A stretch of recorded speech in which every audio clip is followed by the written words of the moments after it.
대협 시청자 이구산업 주주 여러분들 반갑습니다. 이구산업 관련해서 여러분들이 투자하시면서 알고 계셔야 되는 중요 이슈와 내용들 전달해 드리는 멘토 이진욱입니다. 자, 오늘의 이구산업이 주가가 조금 쉬어가고 있죠. 그래서 잠시 뒤 기술적 분석으로 중요한 포인트 함께 알아보도록 하겠고, 또 구리 얘기를 안 해볼 수가 없습니다. 최근 구리 가격의 대폭등 원인, 결국에는 수요적인 측면, AI 데이터 센터 이유가 될 것 같습니다. 그래서 많은 분들이 사실 수요적인 측면을 알고 계실 거라고 생각이 듭니다.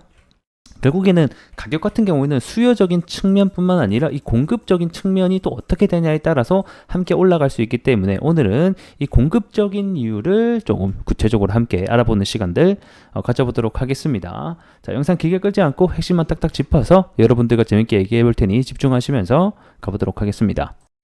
자, 선물 가격 먼저 체크해 보도록 하겠습니다. 자, 어제 이제 구리 선물 가격이 한 차례 다시 한 번 더 최고가를 찍고 나서 장 막판에 좀 윗꼬리를 많이 달았습니다. 아무래도 그 영향 때문에 오늘 구리 관련주들이 조금 쉬어가는 모습들을 보여주고 있습니다.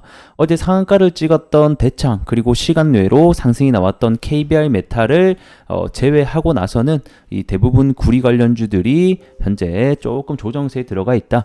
원래 주가가 한 차례 급등을 하고 나면 이렇게 또 쉬어가는 구간이 있습니다. 그래서 주가라고 하는 것은 어떤 분출하는 과정과 그리고 다시 모아가는 과정이 반복되면서 파동을 그리기에 좀 건강한 조정이다라고 볼 수가 있고, 구리의 선물 가격 역시 아직까지는 뭐 하락을 보여주고 있는 것은 아닙니다. 그래서 오늘도 0.3% 이제 소폭 반등을 해주고 있는 모습인데, 어제 아무래도 윗꼬리 부분을 반납을 했다 보니까 좀 조정을 받고 있는 모습이 아닌가 싶네요. 자, 그래서 오늘은 조정을 받고 있는 만큼 또 구리 관련된 중요한 기사를 하나 가지고 여러분들과 재밌게 얘기를 해보도록 하겠습니다. 자, 구리 부족이 전기차 전환에 걸림돌이 된다. 55%의 신규 광산이 필요하다라는 제목과 함께 뉴스가 나왔습니다. 자, 아래 내용을 보게 되면 전 세계적으로 이 전기차 전환이 이루어지기 위해서는 결국에는 또 구리가 크게 늘어나야 된다라는 이야기입니다. 자, 기존의 내연기관차가 지금 현재 한 22kg의 구리를 사용을 하고 있습니다. 근데 이게 전기차로 가게 되면 약 78kg까지 최소 2배에서 3배, 많게는 차종에 따라서 4배까지 이 구리의 사용량이 늘어날 것으로 현재 전망이 되고 있죠. 자, 그리고 우리가 또 하나 생각을 해볼 것은 지금 이 구리가 곽강을 받고 있는 이유가 이 전기차 때문입니까? 아니죠. 22년도, 23년도 한창 이 전기차 붐이 일어났을 때, 그리고 2차 전지 테마 리튬 가격이 상승했을 때는 그때는 구리가 한 번 더 주목을 받았었어요. 아무래도 이 전기차 안에 들어가는 소재 중에 하나가 또 구리다 보니까. 근데 지금 구리가 각광을 받고 있는 이유는 전기차 때문이 아닙니다. 결국에는 이 AI 이 시대가 발전할수록 이 데이터 센터가 필요하게 되겠고, 이 데이터 센터에는 수많은 전기가 들어가는데 거기에 필요한 전기를 공급하기 위해서는 수많은 전선과 거기에 필요하게 되는 소재인 구리가 필요하다라는 어떤 세상의 이슈 때문에 주가가 올라가고 있는 것이죠. 그러면 여기서 우리가 생각을 해볼 수 있는 게, 지금은 AI 때문에 올라가지만 한 차례 조정을 받았다가 다시 한 번 더 전기차가 확대가 되는 시점이 또 구리에게는 2차 파동이 날 수 있는 터닝 포인트가 될 수 있는 중요한 재료가 될 수 있다는 것을 우리가 알 수 있겠죠. 자, 그래서 IEF의 현재 보고서에 따르면 지금보다 55%더 많은 신규 구리광산이 필요하다라고 얘기를 합니다. 이 IEF는 자산운용사입니다. 이렇게 보시면 될 것 같고, 그리고 뭐 결국 전기차 충전을 위해서는 대량의 구리가 필요하다라는 입장입니다. 자, 그리고 아래 내려보게 되면, 자, 우리 인류는 이런 욕구를 충족시키기 위해서는 구리가 굉장히 많이 필요한데, 이 구리를 충분한 속도에 만큼 못할 수도 있다. 충분한 속도란 건 뭐죠? 수요를 얘기합니다. 이렇게 많은 수요가 필요한데 그만큼 공급이 못 따라줄 수 있다라는 것을 경고하고 있다는 겁니다. 자, 그러면 왜 이런 경고를 내고 있는 걸까? 이 부분을 한번 우리가 생각을 해보도록 하면, 일단은 구리 매장량이 고갈됐느냐? 그건 아닙니다. 그래서 미국의 지질조사국에 따르면 현재까지 그 인류의 약 7억 미터 톤이라고 해서 이 정도의 구리를 현재 캐냈다라고 하고요. 아직까지 땅에 묻혀 있는 것만으로 된 확인된 매장이 아직까지 21억 미터 톤이 달합니다. 아직까지 3배가 더 많은 양이 묻혀 있는 것으로 확인이 되고 있고, 발견되지 않는 묻혀 있는 구리 역시 약 35억 톤으로 해서 아직까지는 많은 구리가 묻혀 있는 것으로 추정이 되고 있습니다. 근데 문제가 뭐냐? 이거를 캐내기가 어렵다라는 겁니다. 일단은 가장 큰 문제가 아무래도 이런 기술의 문제라든가 이런 비용의 문제를 결국에는 들 수 있을 것 같은데, 현재 세계 최대 생산국 중에 하나인 칠레가 있습니다. 여기 칠레 광산 같은 경우에는 19세기에 조업을 했을 때만 해도 이 광석의 구리 함량이 10%에서 15%나 됐다라고 하는데, 이게 20세기 들어서는 2%, 그리고 올해 21세기 들어서는 약 0.6%의 구리 함량의 채굴량을 보여주고 있습니다. 그 말인즉슨 우리가 광석 1톤을 캐야지만 고작 구리의 수요가 6kg 정도가 나온다는 것을 확인해 볼 수가 있죠. 이렇게 많은 구리를 생산하기 위해서는 비용과 기술적이 들어가다 보니까 현재의 구리를 생산하는 데 드는 투자 비용은 2000년도 초반 대비 5배 이상가량 뛰게 되면서 결국에는 돈이 굉장히 많이 들어간다라는 겁니다. 그래서 많은 광석을 캐야 되다 보니까 그만큼 인력도 많이 들어갔고 돈도 많이 들어가다 보니까 이런 문제들이 또 발생을 하고 있다라고 보시면 될 것 같고, 또 두 번째로 가장 큰 문제가 되고 있는 것 중에 하나가 아무래도 이러한 시간 문제라던가 환경 문제가 또 대두가 되고 있습니다. 구리 광산을 새로 발견을 해내서 그 금속을 캐내기까지 걸리는 시간이 평균 15년 정도가 걸린다라고 봅니다. 이거는 광산마다 따라 다른데 뭐 더 걸리는 지역은 20년 그 이상까지도 걸리는 지역이 많아요. 그러니까 하나의 광석을 발견해서 캐는 데까지가 굉장히 많은 시간이 걸린다는 거죠. 보통 석유 하나를 유전을 걸리는 시간이 평균 5년을 잡거든요.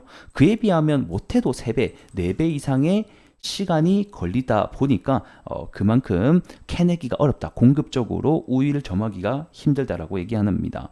그것뿐만 아닙니다. 환경 문제라고 하는 게 이 구리를 채굴할 때 많은 대량의 폐기물이 발생이 되거든요. 그 말인즉슨 광석 1톤을 캐내고 나서 나머지는 다 폐기물이란 말이에요. 그만큼 이 환경의 영향에 있어서 매우 안 좋은 부분을 끼치다 보니까 이 허가 자체도 내기가 굉장히 어렵다라고 알고 계시면 이해가 될 것 같네요. 그래서 아래 내용을 보게 되면 향후 30년 동안 115%만큼의 구리를 채굴해야 된다. 이는 연간 개수로 따지면 최소 최소 연마다 1개의 광산이 필요하다는 얘기인데, 하루에 연마다 광산이 나올 수 있겠습니까, 여러분들? 상식적으로. 그러다 보니까 수요는 올라가는데 결국에는 이 공급이 따라주지 못하니까 현재 가격 상승이 나오고 있고, 이는 중장기적인 관점으로 봤을 때 더더욱 상승할 수 있다라는 전망들이 나오고 있는 겁니다. 아래 내용을 좀 보게 되면, 지원을 할 만큼 빠르게 구리 자원을 채굴하지 못할 수도 있다. 왜? 제가 방금 말씀드렸죠. 여기서도 보게 되면 이 구리 광산을 만들어서 생산하기까지는 여기는 23년이라고 얘기를 했네요. 그래서 평균 15년에서 20년 정도 걸린다라고 알고 계시면 될 것 같고, 현재 보게 되면 20년 동안 이 광산 탐사 투자가 계속됐지만 그 숫자가 4배 정도 증가했음에도 불구하고 총 매장지 224개 중에서 단 16개만이 실제로 생산을 시작했기 때문이다 라고 얘기를 하고 있죠. 그만큼 환경에 대한 문제, 이런 비용에 대한 문제, 실질적으로 이게 수익성이 있는가에 대한 문제가 다 고려를 해서 시작을 하는 겁니다. 그러니까 구리가 묻혀 있다라고 해서 무조건 시작을 할 수가 없어요. 왜냐하면 그만큼 많은 비용과 인력이 들어가기 때문에 이게 수익성으로 이어질 수 있느냐를 고민을 많이 해본다라는 거겠죠. 그래서 채굴이 점점 더 어려워지고 있다.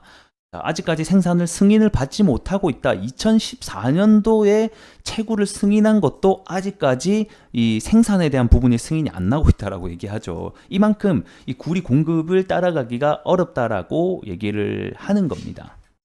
그래서 오늘은 이 구리 가격의 상승에 따른 공급적인 측면 배경을 함께 조금 알아봤습니다.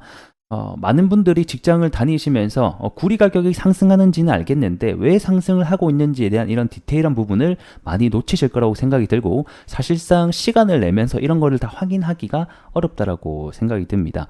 저는 앞으로도 여러분들께 이와 관련된 내용들을 무료로 여러분들께 알려드릴 수 있도록 할 테니까 구독과 좋아요 한 번씩 부탁드리면서 차트로 넘어가 보도록 하겠습니다. 자, 차트 보면서 마무리 해보도록 하겠습니다. 자, 이구산업이 어제 이제 양봉을 조금 그려주긴 했는데 거래 대금이 많이 터졌는데 윗꼬리가 많이 생겼다라는 거예요. 자, 이 말인 즉슨 어느 정도 위에서 차익 매물 실현에 의해서 밀렸다라고도 우리가 확인해 볼 수가 있을 것 같은데, 자, 앞전에 5월 14일 날짜에도 윗꼬리를 그려주면서 거래 대금이 어느 정도 터졌단 말이죠. 자, 그리고 나서 주가가 한 차례 매물 소화하는 과정을 거치고 또 재상승이 나왔어요. 그러니까 되게 비슷한 흐름인 거죠. 그렇게 놓고 봤을 때 현재 이 5일선과 어제 나왔던 양봉의 저점이 만나는 구간이 있기 때문에 단기적으로 봤을 때는 여기 구간을 이탈을 안 하는 게 가장 좋다라고 설명드릴 수 있겠지만, 만약에 구리 가격이 그만큼 가파르게 오른 만큼 조정세가 조금 나온다라고 한다라고 하면 사실상 구리 가격과 동행을 해서 움직이기 때문에 이런 지지선과 상관없이 언제든지 주가는 하락할 수 있다는 점도 우리가 알고 있어야 될 것 같습니다. 해당 구간을 깬다라고 하면 이제 여기 밑에 노란색 선이 21선이거든요. 21선까지는 하락을 할 수가 있겠고, 앞전에도 21선을 그래도 깨주지 않으면서 상승이 나와줬기 때문에 21선을 이제 좀 잘 지켜주는지 여부가 두 번째 우리가 중요하게 봐야 되는 포인트가 될 것 같습니다. 자, 오늘은 간략하게 지지선과 포인트들을 한번 알아봤고요.